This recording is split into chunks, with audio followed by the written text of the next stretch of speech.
Tapi Misbah percaya bahwa perbuatan yang disebut sebagai perbuatan itu haruslah merupakan gabungan hakiki antara tindakan itu sendiri dan tujuannya. Sebagaimana kesatuan hakiki dalam realitas antara sebab dan akibat. Mengapa?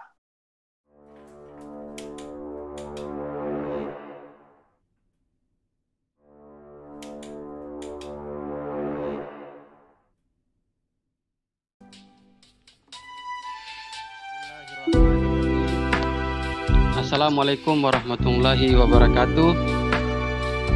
Selamat siang dan salam sejahtera untuk kita semua peserta webinar mengenang sosok pemikiran Ayatullah Yazdi dalam bidang etika atau akhlak dan kontribusinya bagi masa depan Islam dan kemanusiaan seri kedua.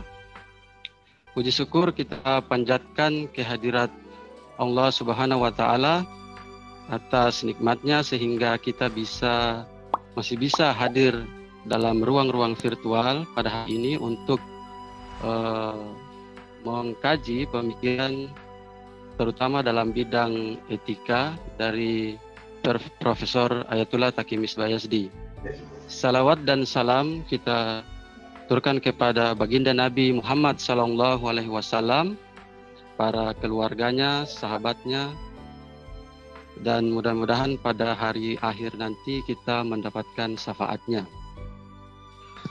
Adapun rincian ataupun susunan acara pada webinar seri kedua hari ini mengenang sosok pemikiran Ayatullah Misbah Yazdi dalam bidang etika atau akhlak dan kontribusinya bagi masa depan Islam dan kemanusiaan adalah yang pertama adalah pembukaan, yang kedua adalah pemutaran lagu Indonesia Raya, yang ketiga pembacaan ayat suci Al-Quran oleh Saudara Aslam, santri PPM Mutahari Yogyakarta, yang keempat sambutan perwakilan Seknas Jakfi oleh Saudara Samsudin Juhran MPD.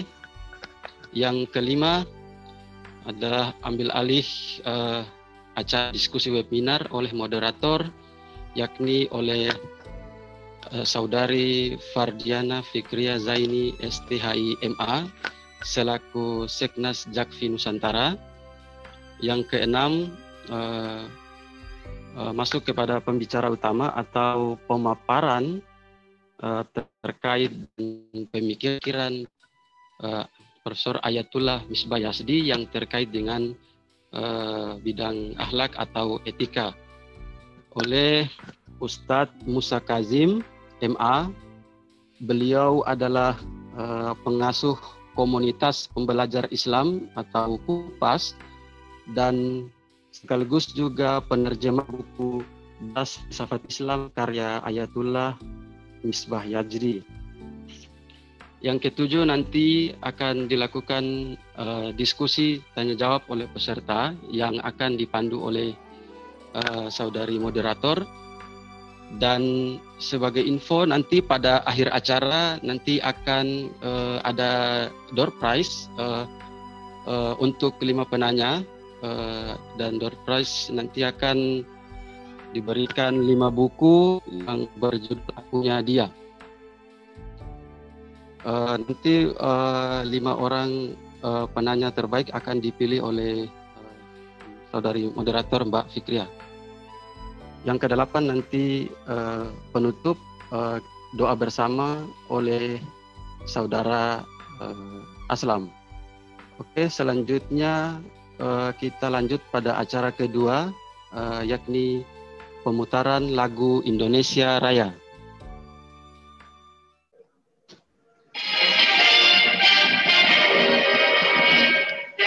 Indonesia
Apa sih kalau saya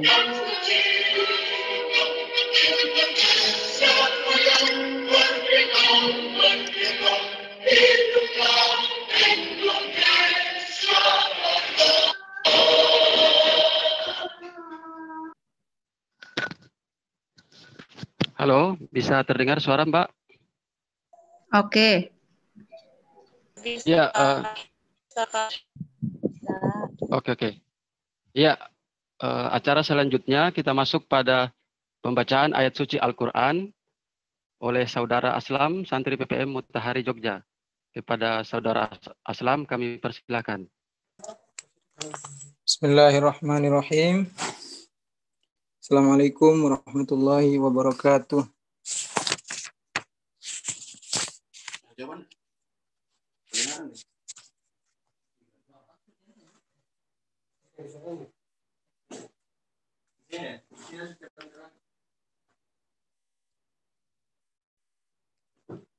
أعوذ بالله من الشيطان الرجيم.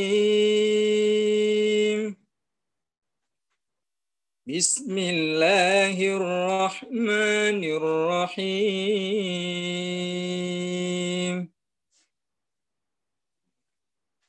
يسألونك عن الأنفال قل الأنفال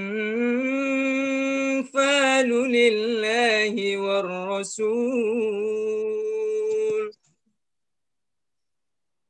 فاتقوا الله وأصلحوا ذات بينكم وأطيعوا الله ورسوله إن كنتم مؤمنين.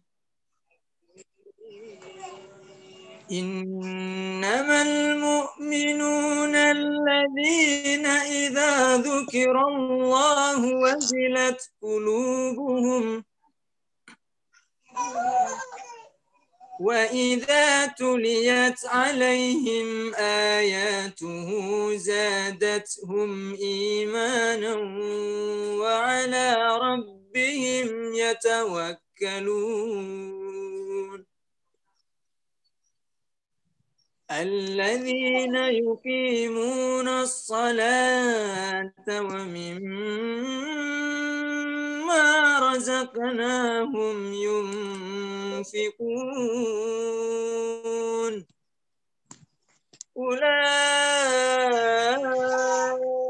هم المؤمنون حقا لهم درجات عند ربهم ومغفرة ورزق كريم. كما أخرجك ربك من بيتك بالحق وإن فريقا من المؤمنين لكارهون يجادلونك في الحق بعدما تبين كأنما يساقون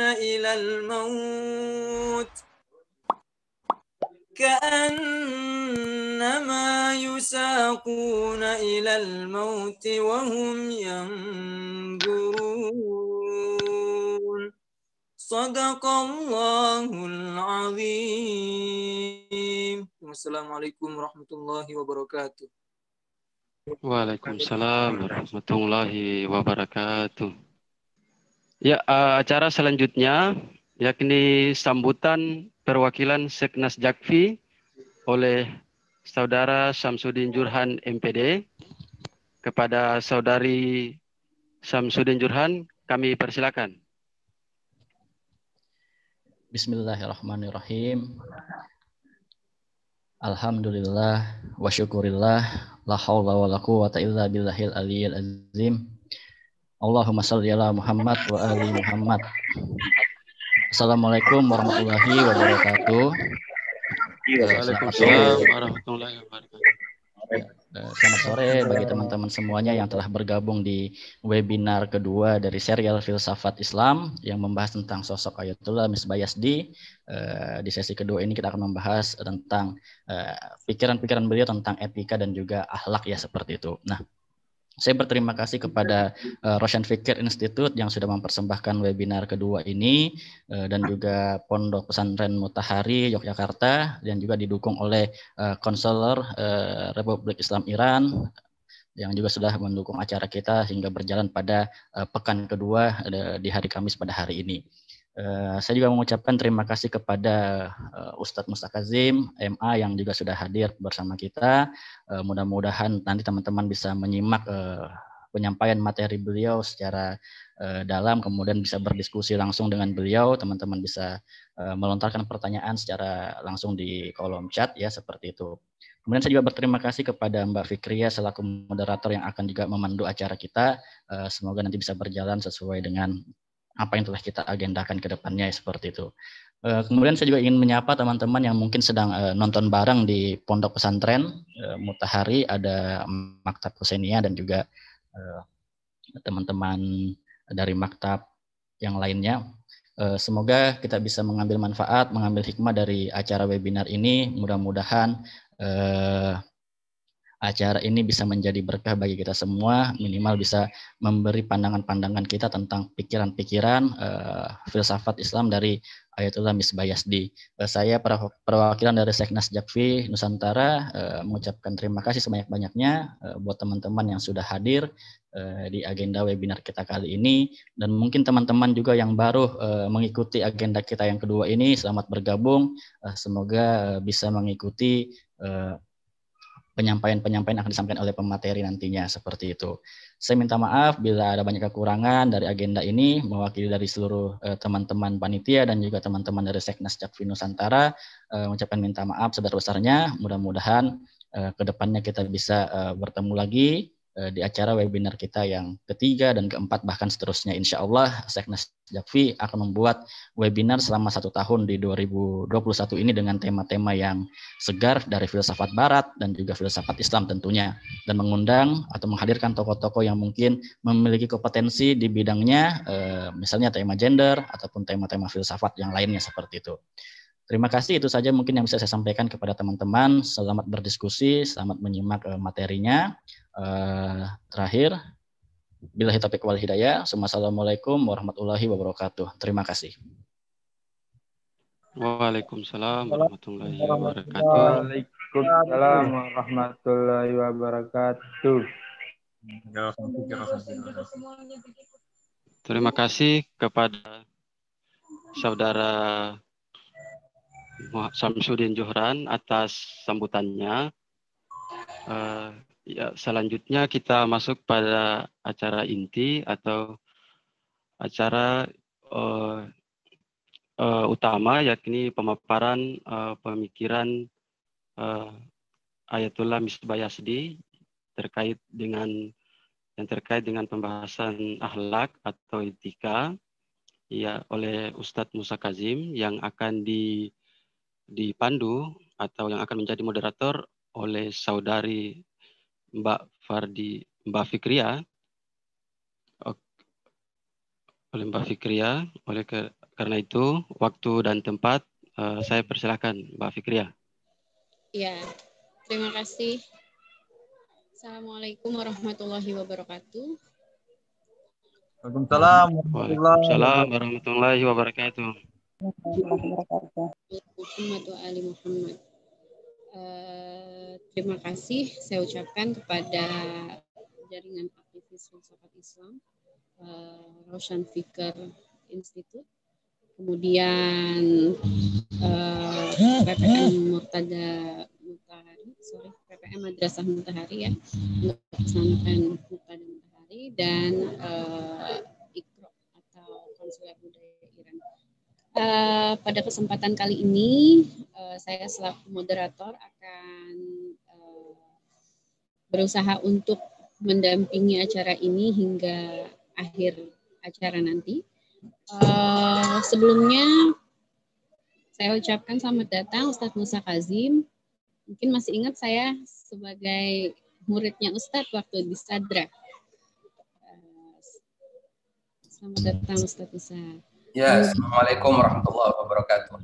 Ya Ustadz.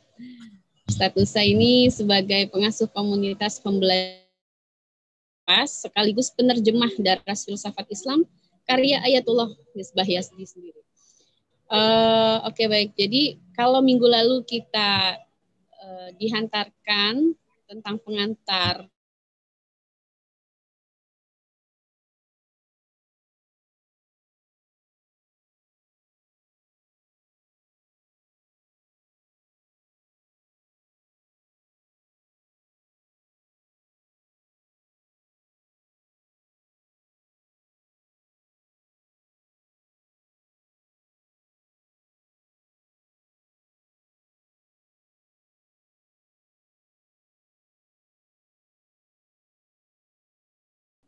Wa'ala alihi thayyibin at-tahirin. Assalamualaikum warahmatullahi wabarakatuh. Suara terdengar ya? terdengar Ustadz. Sebelumnya saya minta untuk supaya semua audio di mute ya, supaya tidak bertabrakan suara kita. Ya. Pertama-tama, pembahasan tentang filsafat akhlak ini, sebagaimana yang tadi sudah disampaikan, adalah salah satu topik yang sangat elaboratif dan berjangkauan luas. Dan juga dalam sejarah pemikiran Islam, filsafat Islam, tema ini telah menjadi salah satu tema yang paling krusial, juga paling bisa dikatakan paling memakan banyak pembahasan di dalam filsafat. Bahkan akhlak juga menjadi salah satu tema yang beririsan, ya, yang beririsan antara filsafat utama atau yang biasa disebut dengan metafisika dan juga agama. Karena itu kita lihat bagaimana pembahasan filosofis etika itu juga menjadi salah satu topik yang cukup penting dan juga luas dibahas oleh ahli-ahli usul, yaitu mereka yang mendalami usul fikih. Karena apa? Karena di dalam tema etika ini ada tentang baik dan buruk, juga ada tema pembahasan tentang kehendak manusia, lalu ada juga pembahasan tentang amr dan nahi atau perintah dan larangan, yang semua itu juga menjadi bagian dari tema penting dalam agama kita. Sehingga para filsuf muslim itu telah meluangkan banyak sekali pembahasan untuk masalah ini. Pertama-tama izinkan saya untuk mendefinisikan dulu istilah akhlak ini, karena kita tahu istilah akhlak atau etika itu memiliki banyak penggunaan. Nah, Syekh Ayatullah Taqi Misbah dalam bukunya Falsafatul Akhlaq, atau judul panjangnya adalah Kalimatun Haula Falsafatil Akhlaq. Kebetulan buku ini adalah rujukan saya dalam pembahasan kali ini. Beliau pertama-tama mendefinisikan apa yang disebut dengan akhlak. Yang pertama, definisi akhlak secara penggunaan ya, itu adalah malakah-malakah atau karakter-karakter yang ada di dalam jiwa manusia. Yang karakter-karakter itu harus ditumbuhkan melalui suatu yang disebut dengan kehendak atau kebebasan berkehendak manusia. Baik karakter-karakter itu bersifat buruk atau hina atau tercela maupun bersifat baik ataupun mulia dan terpuji. Namun demikian akhlak juga ada kalanya dipakai untuk bukan sifat atau karakter atau watak yang ada di dalam jiwa, melainkan akhlak itu dipakai untuk menunjukkan perbuatan, jadi tindakan, yaitu tindakan yang terpuji ataupun tindakan yang terhina. Dan ada kalanya juga istilah ini hanya dipakai, akhlak itu hanya dipakai untuk perbuatan-perbuatan yang terpuji atau mulia. Oleh sebab itu kita sering mendengar istilah berakhlak. Marilah kita misalnya kan seringkali kita mendengar slogan misalnya, mari kita berakhlak. Kadang-kadang orang tidak perlu menyebutkan berakhlak yang baik atau tolonglah Anda pakai akhlak. Nah, itu akhlak dalam pengertian perbuatan-perbuatan yang baik. Nah, namun demikian di dalam pembahasan filsafat yang dimaksud dengan akhlak itu adalah yang kedua, yaitu perbuatan-perbuatan yang didasarkan pada kehendak ya, atau melibatkan kehendak manusia yang dapat berujung pada perbuatan yang mulia dan terpuji atau perbuatan yang buruk dan tercela. Karena itu para filsuf Islam termasuk Syekh Ayatullah Misbah Yazdi juga seingat saya dalam bukunya Falsafah Akhlak Ayatullah Syahid Mutahhari sama-sama menyatakan bahwa akhlak itu membutuhkan kepada kehendak manusia, kepada kemerdekaan, kebebasan manusia. Jadi tidak ada tindakan akhlak atau perbuatan akhlak yang didasarkan pada keterpaksaan. Dan ini menarik karena misalnya kita kalau membaca surat atau ayat di dalam Al-Quran la ikraha fiddin, kita jadi tahu maksudnya bahwa di dalam agama, di dalam urusan agama itu tidak ada istilah paksaan. Karena apa? Karena perbuatan agama itu harus bersumber dari kehendak dan kemerdekaan manusia. Bahkan lebih jauh, sebagaimana yang kita bisa lihat pada pembahasan filsafat juga, pada akhirnya puncak dari kebaikan moral atau kebaikan akhlak dan kemuliaan akhlak itu adalah keikhlasan, yaitu suatu kepasrahan dan suatu ketundukan kepada tujuan yang lebih agung. Nah, dari pembahasan itu, dari penjelasan itu kita bisa tahu bahwa keharusan moral ya, atau yang biasa disebut keharusan akhlak atau tugas moral itu niscaya bersumber dari atau melibatkan kehendak manusia. Dan begitu juga penjelasan akhlak itu tidak mungkin keluar dari perbuatan yang berbasis kehendak bebas manusia. Jadi tidak ada akhlak kalau tidak ada kebebasan berkehendak manusia. Dan biasanya mereka, para filsuf, kemudian membedakan antara perbuatan moral dengan perbuatan alami manusia. Misalnya keharusan alami itu berbeda dengan keharusan moral.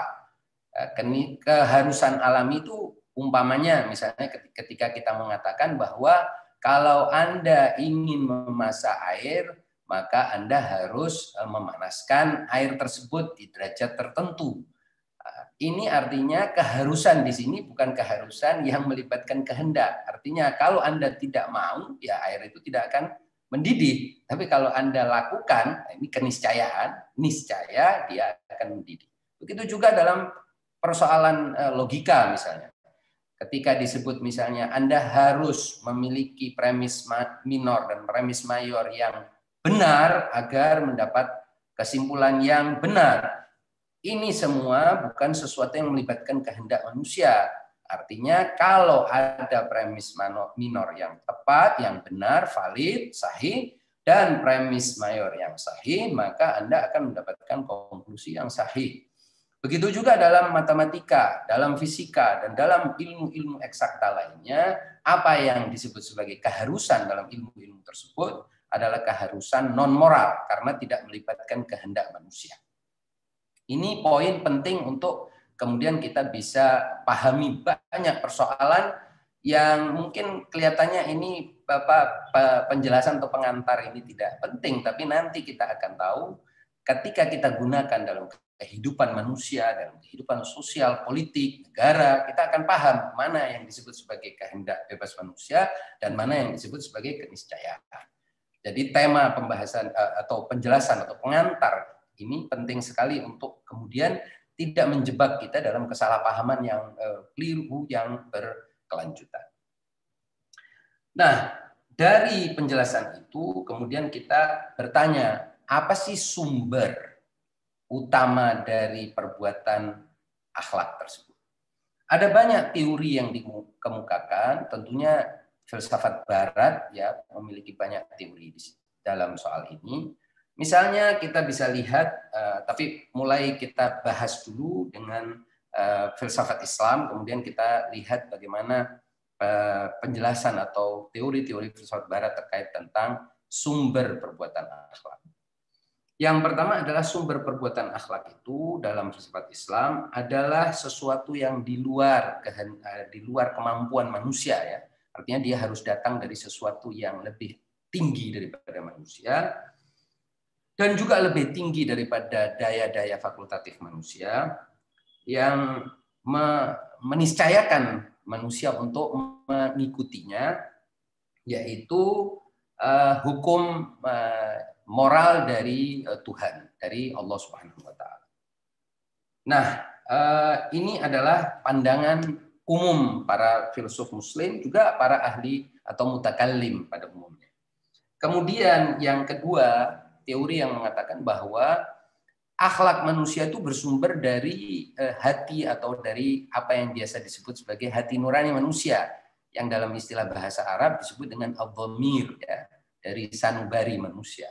Ini juga pandangan yang cukup umum dipahami oleh banyak orang karena ada satu pandangan atau anggapan bahwa manusia itu kalau dibiarkan dengan dirinya sendiri dia akan terdorong untuk berbuat yang baik. Karena apa? Karena hati nurani manusia itu baik. Ini pandangan yang juga tidak sedikit yang menganutnya. Yang kedua adalah bahwa pandangan sumber perbuatan manusia itu, sumber perbuatan akhlak itu adalah atifah atau emosi manusia. Jadi manusia pada dasarnya perasaannya ingin berbuat baik. Jadi dorongan perasaan dia adalah melakukan kebaikan. Pandangan yang keempat ya, jadi tadi 3 yang 4 menyatakan bahwa sumber dari perbuatan akhlak itu adalah masyarakat. Di dalam masyarakat itu apa yang baik, itulah yang harus menjadi sumber atau rujukan dari perbuatan akhlak kita. Yang buruk di masyarakat itu juga harus kita anggap sebagai perbuatan buruk. Yang kelima, ini menarik karena ini yang biasa disebut sebagai pandangan naturalisme. Sepertinya memang sederhana, tetapi pandangan ini juga sangat banyak dianut oleh para filsuf Barat, juga tidak sedikit di antara kita yang mungkin punya pandangan yang sama meskipun terakomodasi atau kita mengakomodasi juga agama, yaitu bahwa rujukan dari perbuatan akhlak itu adalah alam itu sendiri ya, dan juga hukum-hukum alam. Jadi, manusia itu harus merujuk dalam perbuatan akhlaknya, merujuk kepada hukum-hukum alam, merujuk kepada alam, ada semacam harmoni antara dirinya dengan alam. Dan ini tentu asumsi yang berdasar pada suatu dasar filosofis bahwa alam itu adalah ibu dari manusia ya, maka disebut sebagai mother nature. Nah, pandangan yang seperti ini nih, asumsi dasarnya adalah bahwa manusia itu tidak lebih cerdas dari alam, alam itu juga bukan makhluk yang bodoh, bahkan alam itu bisa mengajarkan kepada manusia. Nah, untuk dapat mencapai kesempurnaan, manusia itu harus mengikuti hukum-hukum alam tersebut. Pandangan yang keenam ya, bahwa sumber dari atau rujukan dari perbuatan akhlak itu adalah al-aqlul amali atau akal praktis manusia sendiri.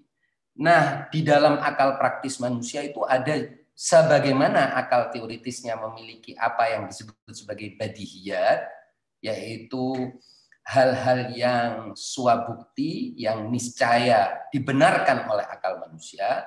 Demikian pula akal praktisnya juga memiliki badihiyat tersebut, ya, bukti-bukti yang atau perkara-perkara yang tidak memerlukan pembuktian untuk kita ketahui kebenarannya. Jadi akal teoritis memiliki serangkaian badihiyat, begitu juga dengan akal praktis manusia. Ini juga pandangan yang tidak sedikit juga yang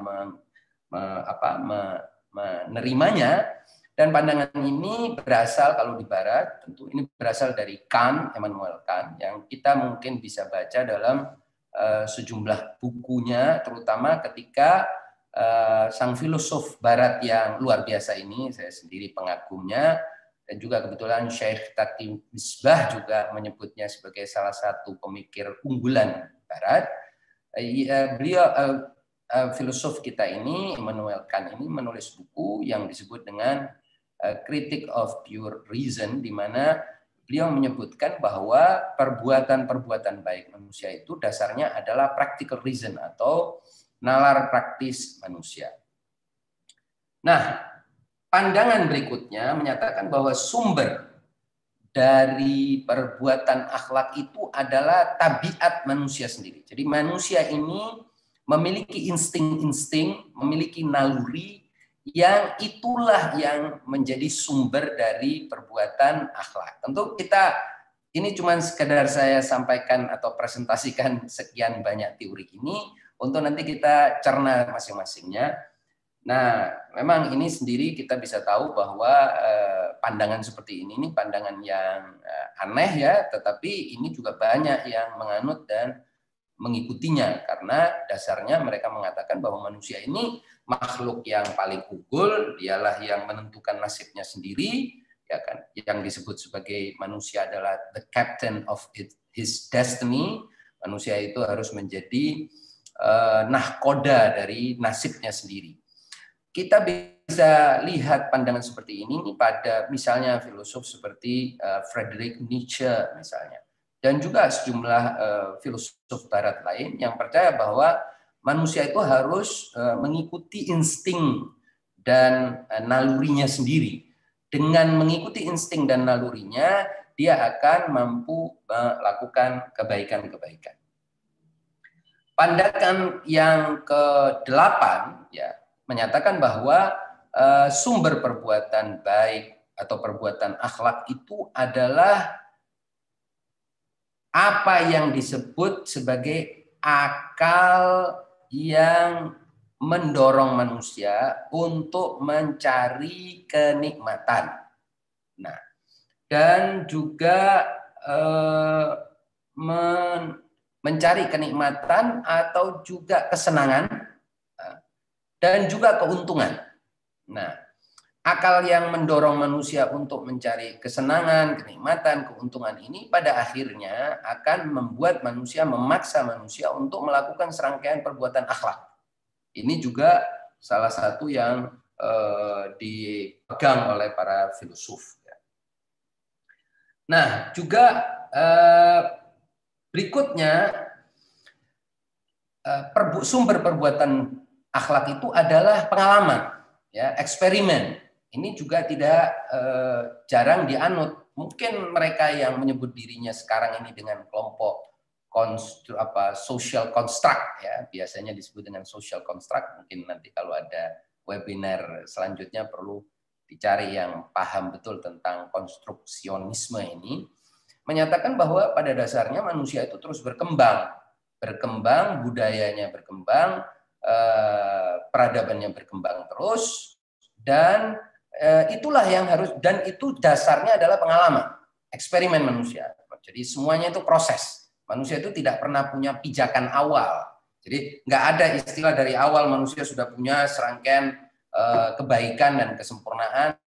enggak, manusia berjalan terus. Nah, ini juga pandangan yang cukup dan dasar-dasar dari atau sumber dari perbuatan akhlak itu adalah budaya dan kultur setempat yang biasanya juga disebut dengan kearifan lokal dan seterusnya. Ini di antara beberapa yang bisa saya sebutkan tentang sumber akhlak manusia, sumber perbuatan akhlak manusia. Selanjutnya, Syekh Taqi Misbah Yazdi mengatakan bahwa filsafat etika itu adalah esensi dari perbuatan dalam filsafat etika itu adalah gabungan dari apa yang melatar belakangi perbuatan itu. Jadi apa yang disebut baik dalam filsafat etika Islam itu harus dilacak latar belakang dari perbuatan tersebut, juga faktor-faktor yang mendorong perbuatan tersebut, yaitu pengetahuan dan motif. Jadi tidak semua perbuatan lahiriah itu dapat disebut baik, meskipun dia secara lahiriah sama. Misalnya berbohong, tidak semua bohong itu buruk, tidak semua bohong itu baik. Tergantung pada sang pembohong ini memiliki motif apa. Ini salah satu dari yang bisa saya simpulkan dari filsafat etika Syekh Taqi Misbah Yazdi. Kemudian, dan itu harus juga berhubungan dengan sebab final ya, yang biasa disebut dengan sebab teleologis dalam perbuatan. Nah, dasar kedua dari perbuatan yang disebut perbuatan baik atau perbuatan moral itu harus memiliki hubungan antara tindakan yang dilakukan dengan tujuannya. Jadi kalau tindakan dan tujuan itu berlepas, apakah terlepasnya itu karena cara yang menyebabkan tujuan tidak tercapai dari tindakan tersebut, atau terlepasnya karena motif yang tidak baik, atau apapun sebabnya, maka itu akan mengakibatkan tindakan tersebut kehilangan nilai moralnya. Nah, dasar ketiga ya, dari suatu perbuatan itu disebut sebagai perbuatan akhlak adalah asas sinkhiyah, yang mungkin yang pernah belajar filsafat tahu persis apa yang dimaksud oleh sinkhiyah, yaitu keselarasan antara sebab dan akibat. Nah, seperti asas yang sebelumnya, yaitu asas antara tujuan dan tindakan. Jadi, sebagaimana sinkhiyah ada atau keselarasan itu ada antara sebab dan akibat dalam kausalitas, dalam analisis ontologis, ya. Begitu juga dalam analisis moral, antara tindakan dengan tujuan harus memiliki sinkhiyah atau keselarasan. Nah, ini seringkali diabaikan oleh banyak orang, karena banyak orang mengira yang penting buat dia adalah tindakan lahiriahnya sudah baik, terserah tujuannya apa. Ada lagi yang mengatakan enggak, yang penting tujuannya baik, terserah tindakan lahiriahnya apa. Misalnya kita menempeleng orang, kita bilang, saya ini baik sebenarnya menempeleng kamu untuk memberi ilmu misalnya. Nah, ini kan antara perbuatan menempeleng dengan tujuan memberi ilmu tidak nyambung, tidak memiliki sinkhiyah. Dan dalam analisis Syekh Taqi Misbah Yazdi, beliau mengatakan bahwa tujuan dan tindakan sebagaimana juga sebab dan akibat, dia harus memiliki sinkhiyah. Artinya tidak semua sebab bisa melahirkan semua akibat, sebagaimana juga tidak semua akibat dilahirkan dari semua sebab. Jadi tidak terjadi chaos, melainkan ada keselarasan antara sebab dan akibat. Nah, begitu juga dalam kaitannya dengan tujuan dan tindakan moral. Dasar atau asas lain dari perbuatan akhlak menurut Syekh Taqi Misbah itu adalah keuntungan dan kesempurnaan bagi pelaku. Ya.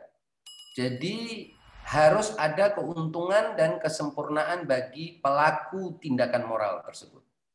Misalnya belayan ibu pada bayi dan senyum ramah kepada orang lain, pada dasarnya itu untuk keuntungan diri manusia sendiri. Jadi asasnya itu adalah keuntungan pada kesempurnaan bagi diri manusia sendiri. Ini menarik untuk kita bahas lebih jauh. Karena apa? Karena Syekh Taqi Misbah termasuk yang berpandangan bahwa asas dari perbuatan akhlak itu di dalam diri manusia, di dalam jiwa manusia adalah hubbudz dzat, yaitu cinta diri. Manusia ini sebagai suatu maujud memiliki sesuatu yang disebut sebagai cinta diri. Dan cinta diri ini bukanlah sesuatu yang buruk. Pada dirinya sendiri bukan sesuatu yang buruk. Bahkan ia bisa menjadi pendorong bagi perbuatan akhlak.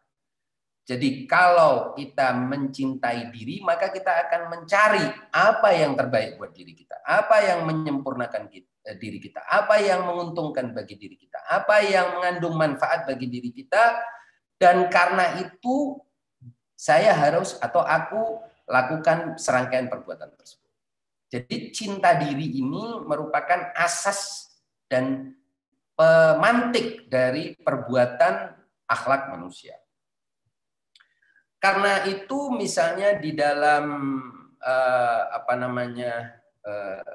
pembahasan tentang filsafat akhlak juga beliau menyatakan bahwa memperoleh ketenangan dan kedamaian batin itu juga salah satu yang menyebabkan manusia mau melakukan perbuatan akhlak.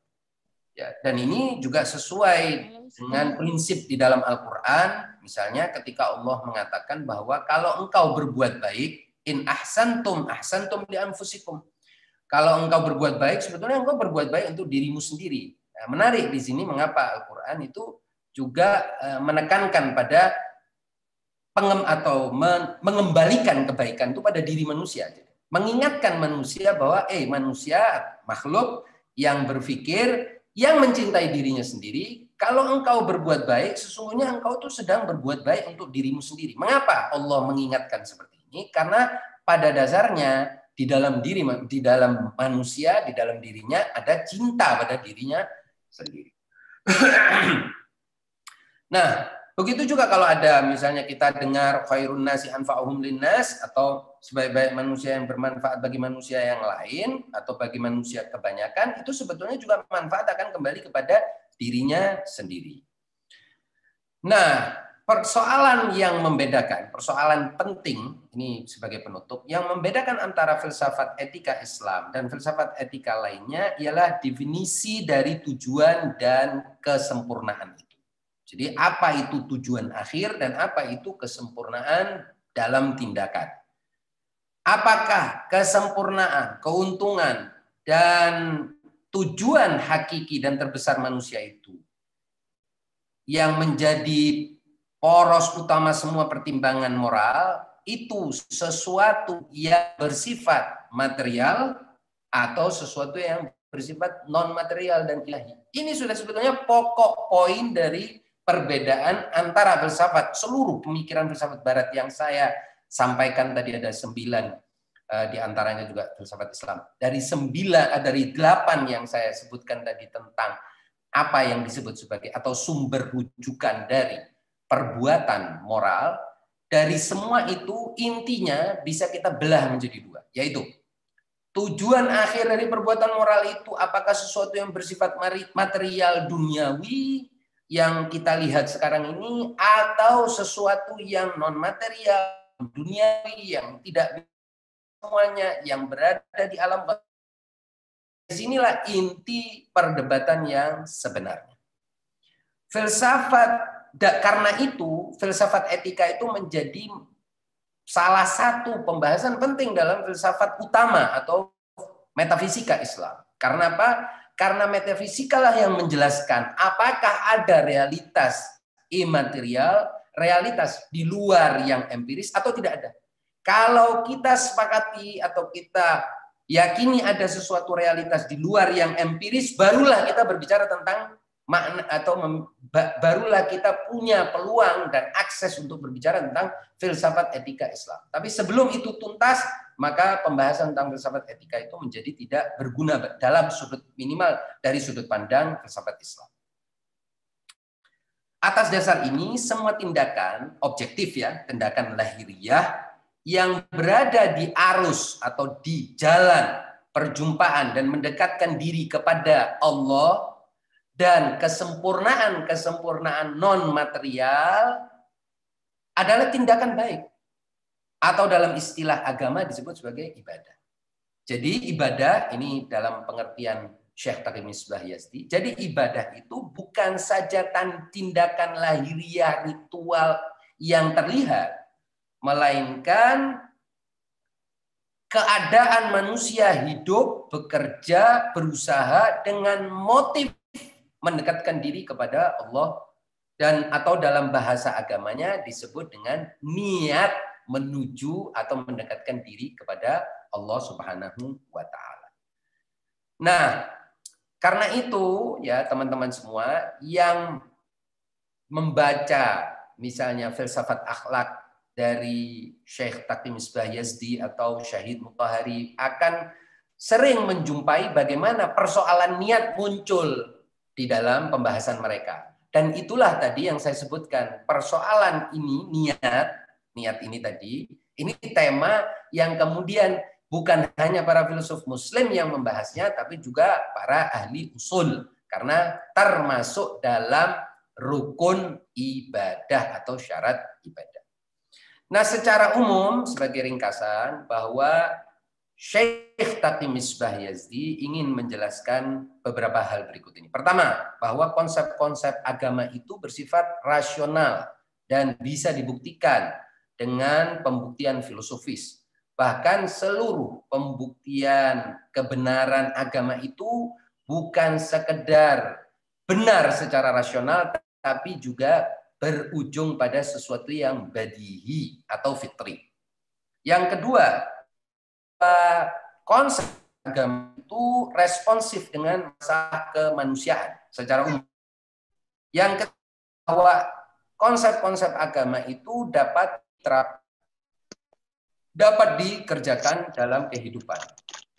Dan bagaimana, dan salah satu sebagai aspirasi utama dari Syekh Taqi Misbah Yazdi sebagai filosof dari berbagai buku yang bisa kita rujuk adalah bagaimana menerapkan asas tauhid dalam kehidupan individu maupun sosial manusia.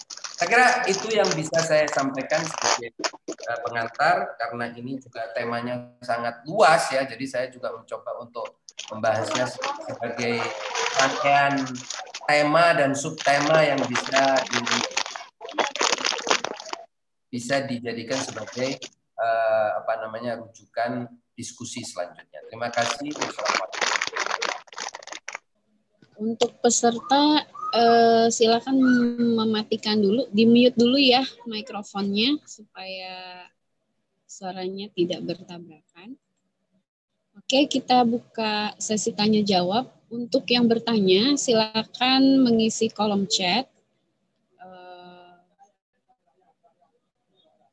Untuk yang pertama kita buka 3 pertanyaan dulu Ustadz ya, supaya lebih tertib gitu.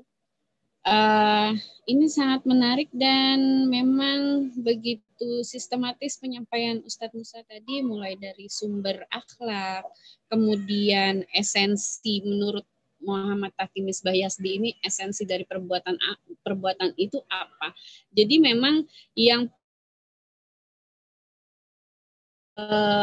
kita bahas pada hari ini adalah yang berhubungan dengan tindakan manusia. Di mana tindakan manusia di sini Oke. Dan memang yang perlu ditekankan lagi di sini perbedaan. Seringkali kita melihat ini saya sedikit meringkas lagi dari pemaparan Ustadz Musa tadi, bahwa yang seringkali kita lihat itu kan perbedaan tindakan. Nah, yang harus kita cari adalah apa yang mendasari perbedaan dari tindakan manusia. Ternyata yang mendasari itu sangat substantif, yaitu terkait dengan definisi dari tujuan dan kesempurnaan yang kita bangun gitu loh. Jadi setiap orang itu, apalagi di Barat dengan Islam, tentu memiliki definisi yang berbeda terkait dengan tujuan dan kesempurnaan. Apakah tujuan itu hanya sesuatu yang bersifat fisik, atau dia melampaui yang fisik, atau dua-duanya, atau bagaimana? Nah, itu yang menjadi dasar perbedaan tindakan manusia. Ya memang perlu pasti ada relevansi. Saya baru menarik garis merahnya Ustadz, bahwa memang ada relevansi antara tindakan kita dengan tujuan kita. Karena seringkali kan kita bilang yang penting berbuat baik aja gitu. Buat siapanya tujuannya nggak jelas gitu ya. Oke, langsung 3 pertanyaan di awal. Ini banyak pertanyaan ya. Mungkin dijawab dengan singkat dan padat ya Ustadz. Saya lihat dulu sebentar. Oke, 3 pertanyaan dulu di awal Ustadz. Yang pertama itu adalah tadi kan bahwa tema akhlak ini berhubungan dengan topik sentral sudut pandang filosof, dan tema ini menjadi topik sentral sudut pandang filosof dan ahli usul fikih. Nah, kira-kira apakah ada perbedaan di antara kedua sudut pandang tersebut? Itu yang pertama. Pertanyaan yang kedua, Ustadz. Saya jawab dulu satu-satu ya, Mbak. Biar gimana, Ustadz? Saya jawab satu-satu aja dulu. Jadi. Oh, satu-satu. Oke, baik, Ustadz. Ya, terima kasih. Pertama begini, dalam kaitannya perbuatan, ya, perbuatan akhlak itu kan bisa kita analisis dari sumber perbuatannya. Jadi yang saya sebutkan tadi, sumber perbuatannya itu apa, atau rujukan dari perbuatannya itu apa? Tuhan, alam, akal manusia, nafsu manusia, tabiat manusia, pengalaman manusia. Ini kan disinilah sebetulnya juga salah satu perbedaan antara satu mazhab filsafat etika dengan mazhab filsafat etika yang lain. Saya kira ini jelas ya. Nah, kalau dalam filsafat Islam itu sumber rujukan itu adalah Allah Subhanahu wa taala. Jadi sumber rujukan perbuatan akhlak itu harus Tuhan, bukan diri manusia, bukan alam, bukan manusia yang lain, bukan masyarakat, bukan budaya, bukan ini, bukan itu, bukan itu. Ini yang membedakan antara topik pertama antara filsafat barat dengan filsafat yang lain-lain. Kemudian dalam kaitannya dengan perbuatan itu sendiri, yang disebut sebagai perbuatan akhlak, ini saya mau meringkaskan yang tadi dulu sebelum menjawab tentang usul itu. Dalam kaitannya dengan perbuatan akhlak, Takti Misbah percaya bahwa perbuatan yang disebut sebagai perbuatan itu haruslah merupakan gabungan hakiki antara tindakan itu sendiri dan tujuannya. Sebagaimana kesatuan hakiki dalam realitas antara sebab dan akibat. Mengapa? Karena harus ada sinkhiyah antara tindakan dan tujuan, sebagaimana harus antara sebab dan akibat. Ini poin yang kedua yang tadi saya sampaikan. Di sini terjadi juga perbedaan antara filsafat barat dengan filsafat Islam pada umumnya. Ada yang menghalalkan tujuan, menghalalkan segala cara. Ada yang mengatakan cara inilah yang lebih utama daripada tujuan. Karena pada akhirnya manusia itu tidak perlu tahu tujuannya. Yang penting caranya. Ala kulli hal. Dan itu sekarang kalau kita mau bahas, itu sekarang juga lagi umum. Jadi ada istilah yang disebut sebagai instant kindness atau perbuatan baik yang langsung dilakukan. Udah pokoknya Anda begitu ketemu orang mengeluarkan uang, begitu ketemu orang senyum, nggak tahu siapa orang itu, orang baik, orang buruk, pokoknya lakukanlah. Nah ini artinya dia menghargai caranya berbuat. Tetapi tujuannya apa? Kita tidak peduli, tidak perlu kita.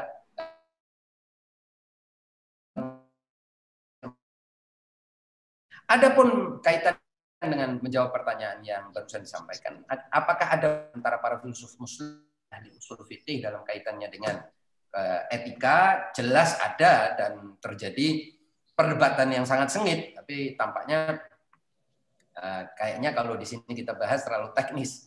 Misalnya saja, contoh saja, di antara para filsuf itu ada yang mengatakan bahwa perbuatan akhlak itu adalah sesuatu yang insya'i, ya, bukan ikhbari. Apa itu artinya? Artinya ketika kita mau melakukan sesuatu, itu sebetulnya ketika saya misalnya perbuatan saya mengucapkan atau melakukan berkata jujur, itu perbuatan harapan, perbuatan mengandung keinginan, aspirasi, bukan perbuatan yang bersifat faktual. Wah, ini agak teknis ya. Jadi misal bukan objektif gitu. Tidak murni objektif. Jadi intinya adalah apakah perbuatan baik itu insya'i atau ikhbari?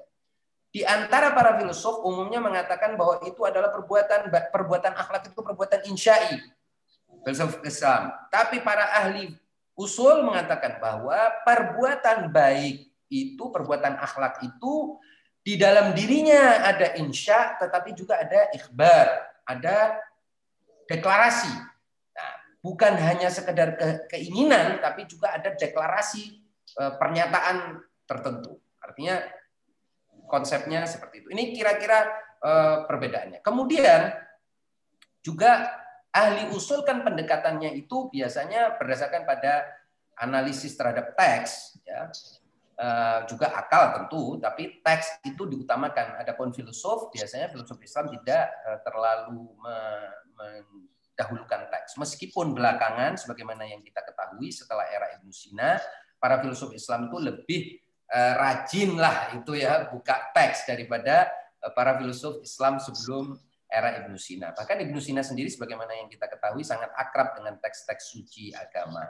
Apalagi kalau kita masuk kepada era Mullah Sadra sampai kemari, kita sudah sampai kebingungan membedakan filsuf Islam ini sedang berbicara tentang filsafat yang di luar teks agama atau bicara filsafat di dalam teks agama. Mengapa? Karena pada umumnya setelah era Mullah Sadra, bahkan sebelumnya ya, saya kira ini bukan sesuatu yang eksklusif di era Mullah Sadra, tapi orang seperti itu percaya bahwa Al-Quran itu juga sangat filosofis, bahkan Al-Quran itu bahan renungan filsafat.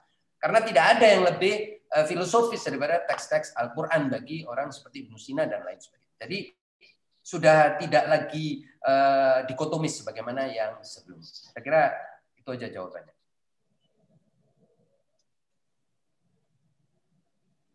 Oke, baik Ustadz. Untuk yang tadi perbedaan usul fikih sudah ya.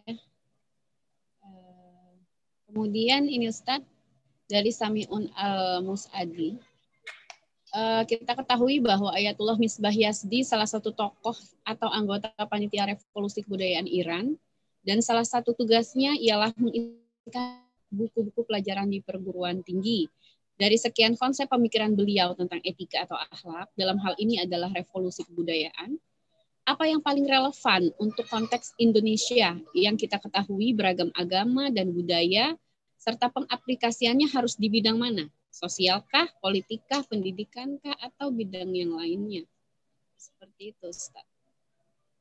Mungkin ini ada, kita mau cari garis tengah atau garis merah antara pemikiran Misbah Yazdi dengan keindonesiaan kita. Ya, ini sebetulnya pembahasan yang sangat menarik ya. Terutama ketika kita melihat bahwa Iran sebagai sebuah negara dan Indonesia sebagai sebuah negara itu telah memilih bentuk negara yang berbeda.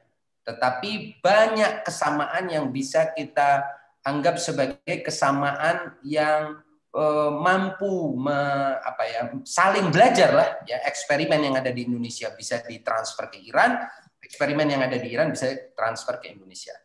Kalau mau jujur, saya kira kontribusi terbesar dari seorang Syekh Misbah Yazdi itu tentunya yang bisa kita impor ke sini itu ya di bidang filsafat pendidikan, filsafat akhlak, artinya dalam bidang yang tidak berhubungan langsung dengan politik, karena yang dimaksud dengan politik itu kan biasanya kekuasaan.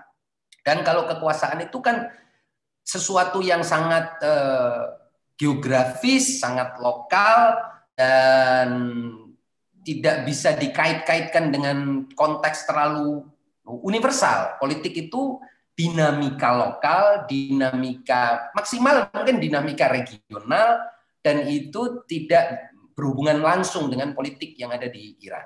Jadi saya kira yang bisa ya dalam bidang pendidikan, mungkin juga dalam bidang kebudayaan. Di mana letak kontribusi Syekh Taqi Misbah? Yaitu dalam mendedahkan pandangan Islam, pandangan filsafat etika Islam, tentang bagaimana mengintegrasikan antara kehidupan yang bersifat material ini, yang sekarang kita hidupi sekarang ini, di sini dan kini, dengan kehidupan atau aspirasi kita yang bersifat ukhrawi. Di mana letak integrasinya?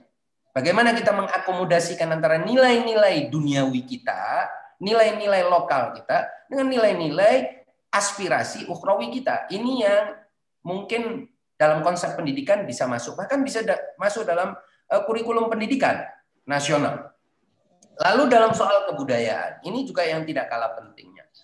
Kita ini sebagai bangsa juga diakui oleh para elit, juga Soekarno sebelumnya sebagai founding father juga telah menyatakan bahwa kita perlu membentuk karakter bangsa, nation character building, yang itu adalah pekerjaan yang masih terus harus diupayakan dan digencarkan, bahkan bukan hanya diupayakan tapi digencarkan. Saya kira dua ini wilayah yang bisa ada kontribusi pemikiran dari Syekh Taqi Misbah atau pemikiran dari ulama besar lainnya di manapun di dunia ini terhadap kondisi kita saat ini. Ya. Banyak yang bisa disinergikan sebenarnya. Cuma memang butuh effort yang tidak sedikit. Oke, nextnya dari Dandi. Izin Ustaz mengenai masalah akhlak. Bagaimana hubungan akhlak dan ibadah? Karena begini, sering saya dengar kalimat seperti ini. Banyak yang sholat tapi tidak sholat. Kenapa? Karena ada orang yang sholat tapi masih membuang sampah sembarangan, masih berlaku tidak adil, dan sebagainya. Nah, di situ bagaimana hubungan akhlak dan ibadah yang salah satunya sholat. Dan juga mungkin bagaimana pandangan filsafat terhadap hal seperti itu. Yang sholat namun masih buang sampah bukan pada tempatnya. Misalnya gitu. Ini kembali kepada yang saya paparkan di bagian awal dalam pengantar kita. Bahwa seringkali perbuatan itu kehilangan tujuan. Jadi tidak selaras dengan tujuan. Jadi banyak orang melakukan perbuatan tindakan-tindakan lahiriah yang sepertinya indah, seperti ibadah, seperti sholat dan lain sebagainya, tetapi tujuan dia adalah sesuatu yang lain, yang akibatnya ya tidak terjadi sebab akibat di situ. Jadi umpamanya kita mau memasak air dengan meletakkan air itu di freezer. Itu apakah bisa air itu jadi masak? Tidak bisa. Karena apa? Freezer itu sebuah tempat untuk membekukan air, kita masukkan air untuk mendidihkannya di situ. Jadi tidak terjadi kausalitas di situ. Nah, Syekh Taqi Misbah secara panjang lebar menjelaskan dalam karyanya bahwa tindakan dan tujuan ini harus memiliki keselarasan agar tercipta perbuatan yang hakiki, perbuatan moral yang hakiki, sebagaimana yang dimaksudkan oleh perbuatan itu sendiri. Kalau tidak, ya tidak ada hasilnya. Seperti yang tadi disebutkan, sholat yang tidak menghasilkan apa-apa. Nah, apa sholat yang tidak menghasilkan apa-apa? Ya, sholat sebagai sebuah perbuatan objektif lahiriah yang tidak memiliki tujuan untuk mendekatkan diri kepada Allah, melainkan tujuan mendekatkan diri kepada orang, tujuan pencitraan, tujuan mendekatkan diri kepada fulan atau yang lain-lain. Nah, itu tidak akan menghasilkan sholat sebagaimana yang dimaksudkan oleh Allah Subhanahu wa taala sebagai pensyariat sholat tersebut. Saya kira itu. Analisis filosofisnya seperti itu. Oke, baik Ustaz. Analisis filosofisnya seperti itu. Saya baca kemudian lanjut dulu aja ya. Bagaimana pandangan Taqi Misbah Yazdi dalam mengkompromikan kehendak bebas manusia dengan kehendak Tuhan dalam tindakan manusia, Ustaz? Ada kehendak bebas manusia, ada kehendak Tuhan, kemudian ada tindakan manusia.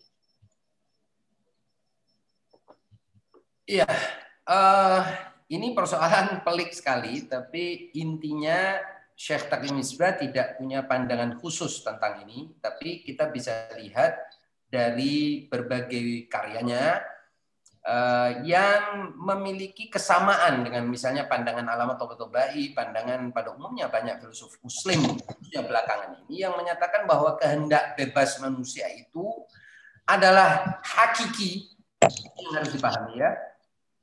Kehendak bebas manusia itu hakiki, afirmatif sifat. Kalau dalam logika dia terafirmasi. Tetapi kehendak bebas manusia ini tidak akan berbenturan dengan kehendak Allah Subhanahu wa taala.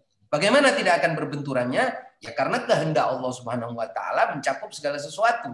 Bagaimana sesuatu yang merupakan subset atau subhimpunan bisa berbenturan dengan himpunan besar? Itu tidak mungkin. Jadi kalau kita katakan misalnya, apakah angka itu berbenturan, hakikat angka berbenturan dengan 2, 3, 4 atau tidak? Bagaimana penjelasannya? Tidak berbenturan jelas karena 1, 2, 3 itu himpunan angka. Jadi himpunan angka tidak akan angka tidak akan berbenturan dengan himpunannya. Jadi kehendak Tuhan itu lebih luas daripada kehendak manusia. Bagaimana bisa berbenturan?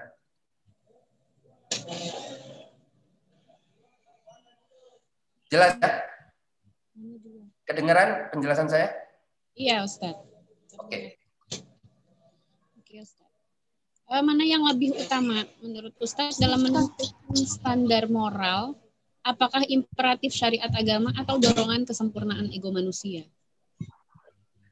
Ya, tadi juga sudah saya jelaskan bahwa pandangan Islam itu tidak menafikan cinta diri manusia. Karena cinta diri manusia itu hakikat yang ada di dalam diri manusia dan sudah manusia tercipta dengan tercipta dengan pola penciptaan yang di dalam pola penciptaan itu atau fitrah ada cinta diri. Itu tidak berbenturan dengan imperatif syariah, tidak berbenturan dengan perintah syariah.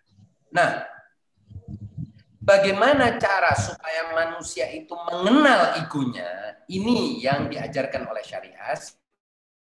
Dia tidak mencintai diri ragawinya, tetapi dia mencintai juga diri ruhaninya. Dan agar dia paham bahwa di dalam dirinya itu ada unsur ruhani dan ada unsur ragawi, dia butuh pengetahuan. Dan itulah yang akan mengantarkan pada dia bahwa apa yang menurutmu baik itu belum tentu baik. Loh, kok bisa? Ya, karena yang menurutmu baik itu baik untuk diri jasmanimu, untuk nafsumu, untuk syahwatmu, tetapi dia buruk untuk akalmu, buruk untuk hatimu, buruk untuk ruhmu. Nah, disinilah pengetahuan itu mengantarkan manusia untuk dapat tetap mencintai dirinya, tapi mengalami transformasi dari kecintaan diri yang bersifat hewani menjadi kecintaan diri yang bersifat insani, menjadi kecintaan diri yang bersifat rohani. Dan ini proses berjalan. Inilah tujuan dari akhlak. Salah satu tujuan dari akhlak sebagaimana yang kita ketahui adalah tazkiyatun nafs. Orang sering menerjemahkan tazkiyatun nafs itu dengan mensucikan diri, padahal secara harfiah artinya tazkiyatun nafs itu pemberdayaan diri, artinya penumbuhan diri. Apa dong yang ditumbuhkan? Oh ya, yang ditumbuhkan adalah diri yang semula bersifat ragawi, hewani, ditumbuhkan menjadi insani, dan seterusnya dan seterusnya. Itu jawabannya. Baik, Ustaz. Saya ke bawah sebentar, bagian chat bagian bawah ini 2 pertanyaan. Apa yang telah disampaikan Ustaz tadi, dari yang saya tangkap bahwasanya jika dilihat manusia itu secara hati nuraninya memiliki sifat yang baik, namun hanya lingkungannya saja yang mempengaruhi perbuatan dari perilakunya. Namun ini pun bertentangan secara faktual bahwa manusia dari awal mempunyai sifat yang buruk, seperti yang telah dikatakan oleh Machiavelli. Pertanyaannya, bagaimana kita melihat kedua pandang ini yang telah diuraikan Ustadz dari Ayatullah Misbahyasti?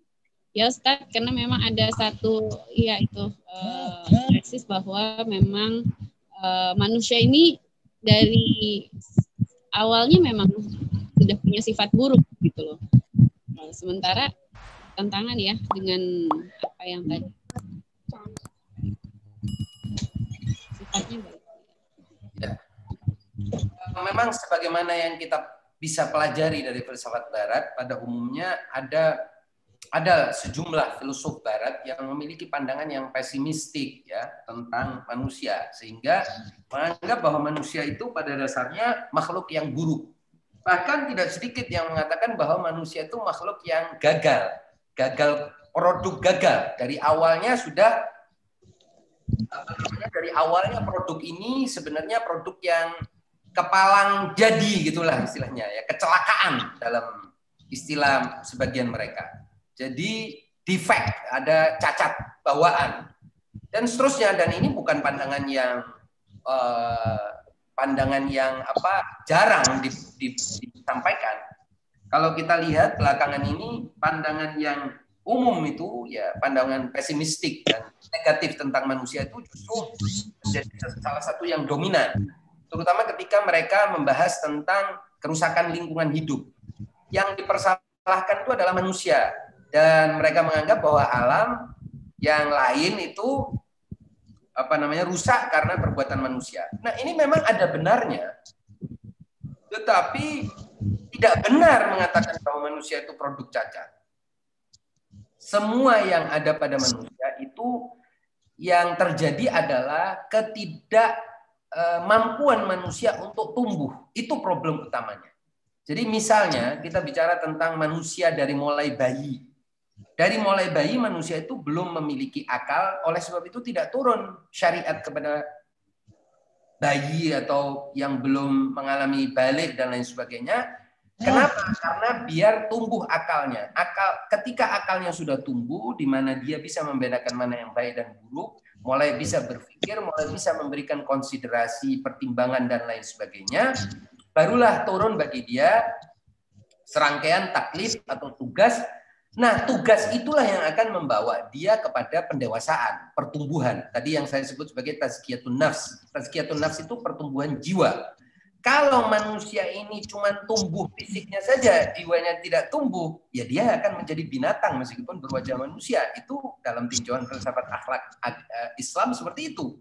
Jadi yang harus ditumbuhkan itu juga jiwanya. Kalau jiwanya tidak tumbuh, maka kesenangan-kesenangan dia di usia 5 tahun akan sama dengan kesenangan dia di usia 55 tahun. Padahal manusia harusnya mengalami pertumbuhan.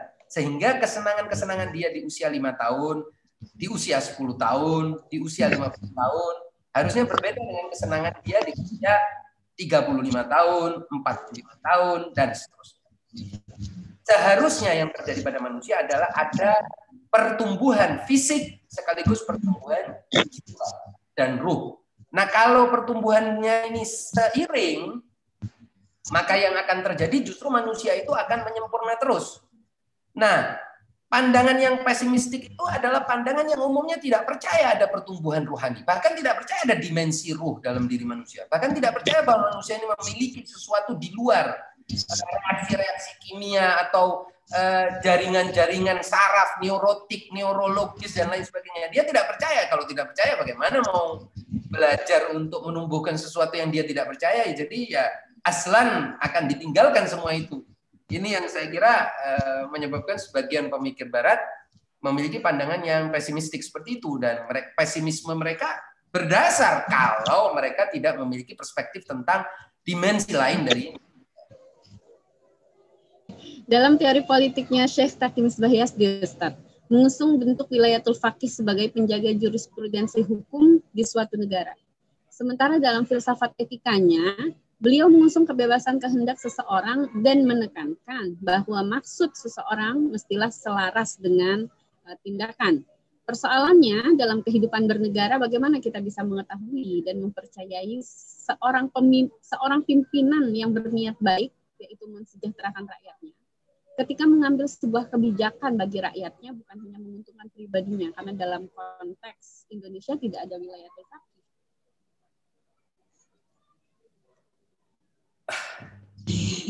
Jawabannya agak panjang, tapi intinya begini.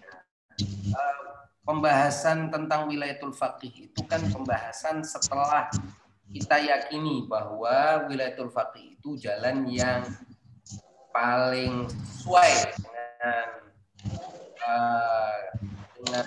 maksud dan tujuan bernegara berbangsa di Irak. tapi itu tidak bertentangan dengan kehendak bebas. Karena pada dasarnya membentuk negara bangsa itu sendiri itu memiliki hak untuk mendeterminasi dirinya sendiri. Jadi Syekh Taqi Misbah termasuk yang sangat percaya bahwa manusia harus diberikan pilihan bebas. Nah, setelah dia memiliki pilihan, dia harus konsekuen dengan itu berlaku umum. Berlaku umum untuk ada suara yang bergemerisik ya. Mohon di mute. Saya mute. Jadi saya kira Ayatullah Taqi Misbah tidak menyatakan bahwa Anda harus memilih wilayatul faqih, tidak begitu. Terserah, setiap bangsa, setiap negara berhak untuk menentukan bentuk negaranya, berhak menentukan sistem politiknya.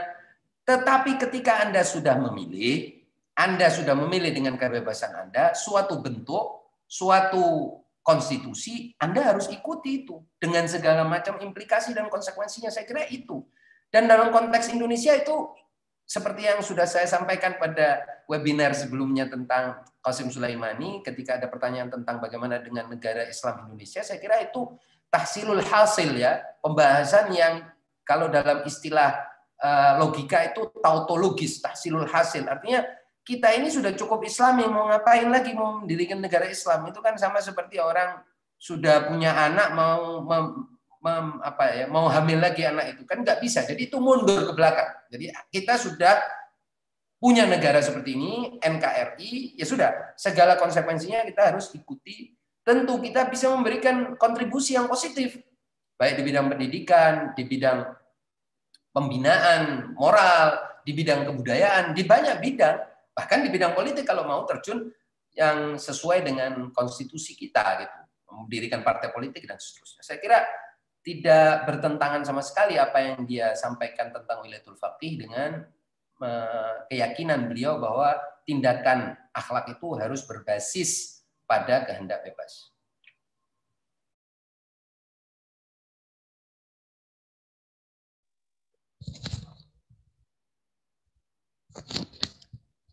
Ya, sambil menunggu juga azan di daerah Jakarta, mungkin saya mengumumkan pemenang door prize ya.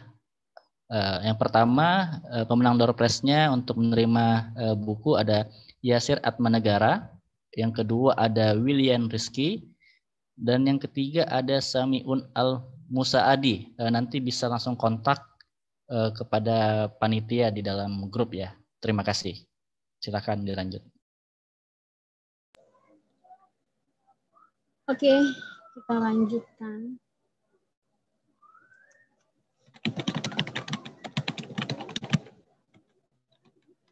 Baik, Ustadz. Mungkin saya rasa di sini kita tidak semua pembelajar filsafat ya, maksudnya tidak semua di sini sudah menjadi aktivis filsafat dengan membahas berbagai bidang filsafat. Tapi saya rasa semua peserta punya hak untuk mendapatkan jawaban dari pertanyaan-pertanyaannya dan waktu masih cukup. Saya akan berusaha menyampaikan seluruh pertanyaan dari peserta ya. Kemudian dari Fadil Ibadur Rahman, bagaimana hubungan antara fikih dan akhlak menurut Taqi Misbah Yazdi? Dan bagaimana hubungan antara filsafat dan akhlak, Ustaz? Mungkin secara singkat boleh diantarkan kembali, Ustaz. Ya, tadi saya sudah sebutkan bahwa filsafat dan etika bertemu dalam banyak titik. Itu diantaranya ketika filsafat membahas tentang adanya realitas di luar realitas material ini. Nah, mohon di mute itu suaranya dengung. Ya, jadi filsafat dan etika itu bertemu dalam banyak titik. Di antaranya adalah dalam pembahasan tentang adanya realitas di luar yang material ini. Perbedaan dasar antara filsafat Barat dengan filsafat Islam adalah filsafat Barat bertitik tolak dari, katakanlah, tidak adanya pembahasan atau tidak adanya makna, dan inilah maksud dari positivisme. Tidak adanya makna membahas realitas di luar yang material. Tidak ada makna bagi mereka. Maka mereka meninggalkan semua persoalan yang terkait dengan adanya realitas non-material. Sementara filsafat Islam itu justru menyatakan bahwa ada realitas material, tapi ada juga realitas imaterial, dan realitas imaterial itu adalah sumber dari realitas material ini. Nah, perbedaan ontologis ini tadi menyebabkan terjadinya perbedaan dalam nilai. Apa yang dimaksud nilai moral bagi filsafat Barat itu pada umumnya adalah nilai yang terkait dengan kehidupan di bumi ini. Tidak ada kaitannya dengan nilai lain. Sementara filsafat Islam mengatakan justru kaitannya kehidupan di bumi ini, nilai moral dari kehidupan di bumi ini harus dikaitkan dengan sesuatu yang tidak ada di bumi ini atau belum tercipta di bumi ini, yaitu kehidupan akhirat. Dan juga harus dikaitkan dengan Tuhan sebagai pencipta kita, pencipta segala sesuatu. Nah, ini yang pertama. Yang kedua, tentang perbedaan antara akhlak dengan fikih. Akhlak itu adalah kaitan, ya tadi sudah saya jelaskan. Akhlak itu berbicara tentang perbuatan yang bisa baik dan bisa buruk dan bersandar kepada bersandar pada kehendak bebas manusia. Adapun fikih itu adalah resep-resep serangkaian perbuatan zahiriyah, perbuatan lahiriah, perbuatan objektif yang kita lakukan sesuai dengan perintah atau syariat ilahi. Jadi di situ perbedaannya. Kalau filsafat itu masih berbicara tentang tujuan dan cara, atau tujuan dan tindakan. Kalau fikih itu hanya berbicara tentang, kalau akhlak itu berbicara tentang tujuan dan tindakan, kalau fikih berbicara tentang tindakan, tidak ada berbicara tentang tujuan. Fikih itu tidak berbicara tentang tujuan. Fikih tidak mengantarkan kita kepada tujuan, tapi mengantarkan kita kepada keabsahan tindakan menurut syariat. Jadi misal ini ya, ada orang sholat, sudah sesuai semua rukunnya, syarat-syarat sholatnya. Secara fikih sah nggak sholatnya? Sah sholatnya. Tetapi apakah sholatnya bernilai? Nah, itu pembahasan akhlak. Pembahasan akhlak itulah yang bisa menjawab apakah sholat orang yang telah sempurna secara fikih itu memiliki nilai atau tidak. Untuk menjawab itu, akhlak akan bertanya, apakah tujuan sholat dia yang sudah sempurna secara fikih itu tadi Allah Subhanahu wa Ta'ala, atau tujuannya itu mertua, atau tujuannya itu pencitraan, atau tujuannya itu apa? Kalau tujuannya itu Allah Subhanahu wa Ta'ala, baru secara akhlak sholat itu bukan hanya sah secara fikih dan benar secara fikih, tapi juga sah dan benar secara akhlak. Itulah perbedaan contoh antara akhlak dengan fikih.